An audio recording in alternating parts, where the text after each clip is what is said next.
మహాశాస్త్రవేత్త అయిన ఐన్స్టీన్ కు మన భారత తొలి ప్రధాని పండిట్ జవహర్లాల్ నెహ్రూకు ఉన్న స్నేహం గురించి మనం తప్పకుండా తెలుసుకోవాలి. ఐన్స్టీన్ 14 మార్చ్ 1879 నుండి 18 ఏప్రిల్ 1955 వరకు 76 ఏళ్లు జీవించారు. అలాగే మన తొలి ప్రధాని పండిట్ జవహర్లాల్ నెహ్రూ 14 నవంబర్ 1889 నుండి 27 మే 1964 వరకు అంటే 75 ఏళ్లు జీవించారు. దీనివల్ల మనకేం తెలుస్తుంది అంటే ఐన్స్టీన్ 1879లో జన్మిస్తే నెహ్రూ 1889లో జన్మించారు. అంటే 10 ఏళ్లు చిన్నవాడు. అయితే చూడండి, వాళ్ళ ఇంటలెక్చువల్ అడ్మిరేషన్, మ్యూచువల్ రెస్పెక్ట్ ఏ స్థాయిలో ఉండేదో మనం అర్థం చేసుకోవాలి. ఇప్పుడేదో పిచ్చోళ్లు నెహ్రూ గురించి పిచ్చి మాటలు మాట్లాడితే అవి నిలవవుగాక నిలవవు. నిజానికి వాళ్లకు నెహ్రూ పేరు ఉచ్చరించే అర్హత కూడా లేని వాళ్ళు. ఎందుకు ఈ మాట చెప్తున్నానంటే చూడండి, వాళ్ళిద్దరి మధ్య, ఐన్స్టీన్ కు నెహ్రూకు మధ్య కొన్ని ఉత్తర ప్రత్యుత్తరాలు జరిగాయి. మొట్టమొదటిసారి ఐన్స్టీన్ ఆయనే చొరవ తీసుకుని నెహ్రూ యొక్క ఖ్యాతి తెలుసుకొని, ఆయన దార్శనికుడు, ఆయన ఒక ప్రపంచం గుర్తించిన నేత అని అనుకొని ఐన్స్టీన్ నెహ్రూకు ఒక ఉత్తరం రాశారు. అదెప్పుడు 13 జూన్ 1947లో నెహ్రూకు ఉత్తరం రాస్తూ ఏమన్నారంటే, అంటరానితనాన్ని మీరు మార్చడానికి తీసుకుంటున్న చర్యలు ప్రశంసనీయం. అన్టచబిలిటీని బాగా హ్యాండిల్ చేస్తున్నారు, అది లేకుండా నిర్మూలించటానికి మంచి కృషి చేస్తున్నారు అని ఉత్తరం రాశాడు. మనం ఇక్కడ ఏం గమనించాలి, 13 జూన్ 1947కు ఈ దేశానికి స్వాతంత్రం రాలేదు, నెహ్రూ ప్రధాని కూడా కాలేదు. కానీ అంతర్జాతీయంగా ఆయన పేరు అట్లా మారుమోగిపోయింది. అందువల్ల ఆయనను తొలి ప్రధానిగా అప్పటి నాయకులందరూ కలిసి ఎన్నుకున్నారు. సరే, అన్టచబిలిటీ గురించి ఆ మాట చెబుతూ ఆయన రాస్తే తర్వాత 1 నెల వ్యవధిలో నెహ్రూ జవాబిచ్చారు. దానికి చాలా వినయంగా, చాలా కృతజ్ఞతాపూర్వకంగా జవాబిచ్చారు. మళ్ళీ ఆ ఉత్తరంలోనే ఐన్స్టీన్ ఒక విషయాన్ని లేవనెత్తాడు. అప్పుడు అంటే 1947లో పాలస్తీనాలో ఉన్న జూయిష్ ప్రజల కోసం ఒక ప్రత్యేక భూభాగం కేటాయింపు కోసం ప్రయత్నించమని నెహ్రూను అభ్యర్థించాడు. ఎందుకు జూయిష్ ప్రజల కోసము అంటే, ఐన్స్టీన్ ఒక మిడిల్ క్లాస్ జూయిష్ ఫ్యామిలీ నుంచి వచ్చి శాస్త్రవేత్తగా ఎదిగి ప్రపంచం గుర్తింపు పొంది, ఆ సమయానికి ఆయన అమెరికాలో న్యూజెర్సీలో ఉన్నాడు.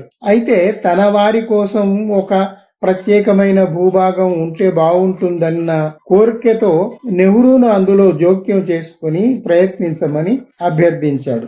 తరువాత నెహ్రూ రాసిన ఉత్తరం చాలా వినయంగా రాస్తూ ఏమన్నాడంటే, నేను ఒక జూయిష్ ప్రజల గురించి కృషి చేస్తూ అక్కడే ఉన్న అరబు ప్రజల హక్కులను కాలరాయలేను, వాళ్ల హక్కుల్ని ధ్వంసం చేయలేను. మా భారతదేశం యొక్క స్టాండ్, మా విధానం ఏమిటంటే అలీన విధానం. మాకు అందరితో సమానమైన దూరంలో స్నేహపూర్వకంగా మెసలటం మాకు కావాలి. అందువల్ల ఒక పక్షం వహించి వాళ్ల భూభాగం కోసం మేము ప్రయత్నం చేయలేము అని నిర్మోహమాటంగా నెహ్రూ ఐన్స్టీన్ కు రాశాడు. ఆయన ఏమీ జోక్యం చేసుకోలేదు ఆ విషయంలో. జూయిష్ ప్రజల కోసం ప్రత్యేకమైన భూభాగం కోసం ఆయన ఏ చొరవ తీసుకోలేదు.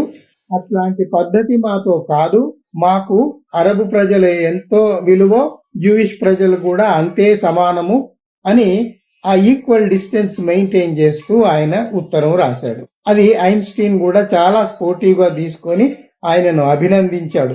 అయితే ఆ తరువాత కాలంలో మే 1948లో ఇజ్రాయిల్ ఏర్పడింది. అదెవరు, అప్పుడున్న డేవిడ్ బెన్ గురియన్ అనే అతను, బ్రిటిష్ అతను అవన్నీ సార్ట్ అవుట్ చేసి ఇజ్రాయిల్ రూపకల్పన చేసి వెళ్ళిపోయాడు. అయిపోయింది ఆ విషయం.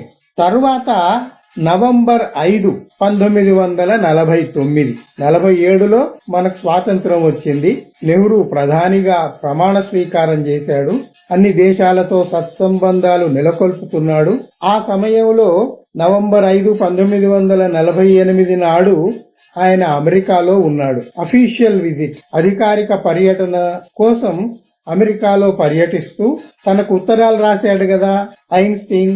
అందువల్ల పెద్ద ఆయన ఇక్కడ ఉన్నాడు, ఆయనను కలిసిపోవాలి అని స్వయంగా తను న్యూజెర్సీకి వెళ్లి ఐన్స్టీన్ ఇంట్లో ఆయన్ని కలిసి చాలా విషయాలు, ప్రపంచ శాంతి గురించి, నైతికత గురించి, మానవీయ విలువల గురించి, ఆ ఇద్దరు మానవవాదులు, ఆ హ్యూమనిస్ట్ అవుట్లుక్ ఉన్న మహా నేతలు కాబట్టి వాళ్ళిద్దరూ అనేక రకమైన ఆలోచనల్ని ఆ రోజు అక్కడ పంచుకున్నారు. ఇక్కడ మరొక విషయం ఏం చెప్పాలంటే ఐన్స్టీన్ అప్పుడు వీళ్ళు కలిసినప్పుడు 70 ఏళ్లు, నెహ్రూకు 60 ఏళ్లు.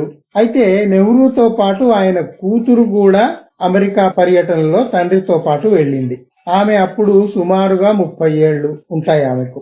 ఆమె వీళ్ళిద్దరి సంభాషణను చాలా జాగ్రత్తగా, ఆసక్తిగా విని అనేక విషయాలు ఆమె నేర్చుకున్నారు. ఇది అయిపోయింది. అప్పుడు ఆయన మరి డిస్కవరీ ఆఫ్ ఇండియా కాపీ గనక ఉంటే ఐన్స్టీన్ కి ఇచ్చాడో ఏమో, అదంతా చదివి దాన్ని ప్రశంసిస్తూ ఐన్స్టీన్ కూడా మళ్ళీ తర్వాత కాలంలో ఒక ఉత్తరం రాశాడు. ఆ ఉత్తరం ఎప్పుడు? ఫిబ్రవరి 1950లో ఐన్స్టీన్ నెహ్రూకు మరొక ఉత్తరం రాశాడు. ఆ తర్వాత వాళ్ల మధ్య ఉత్తరాలు నడుస్తూనే ఉండేవి.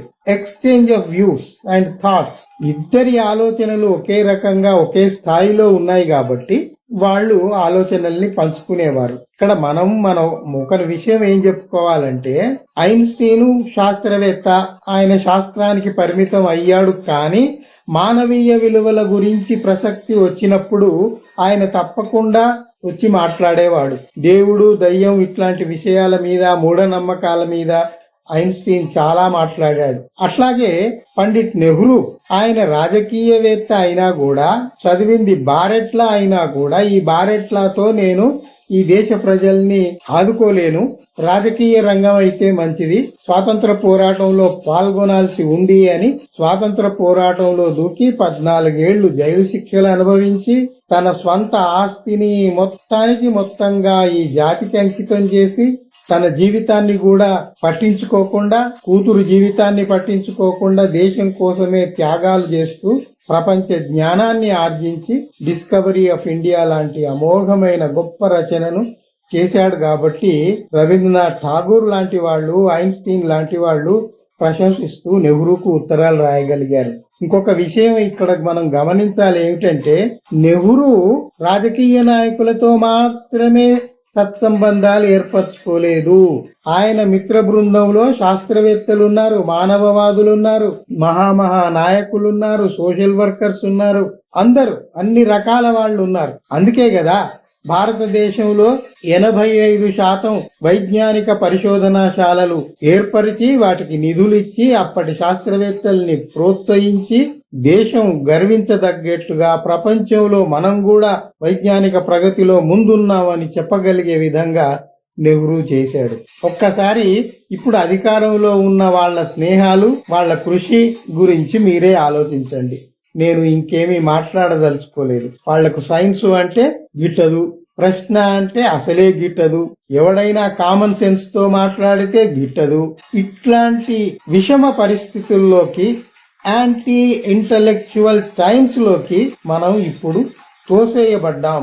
ఇందులో నుంచి మనం ఎంత సత్వరగా బయటపడి మనల్ని మనం ఉద్ధరించుకొని మన దేశాన్ని మనం మళ్ళీ సక్రమ మార్గంలో పెట్టుకుంటే మంచిది. అది ఎవరి వల్ల సాధ్యం?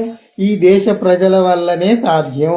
దేశ ప్రజలే వివేచన పెంచుకొని ఎక్కడ ఏది చేయాలో అది చేస్తూ, నిరసన తెలియజేయాల్సిన చోట నిరసన తెలియజేస్తూ, పోట్లాడాల్సిన చోట పోట్లాడుతూ, ఉద్యమించాల్సిన చోట ఉద్యమిస్తూ రావాల్సిందే.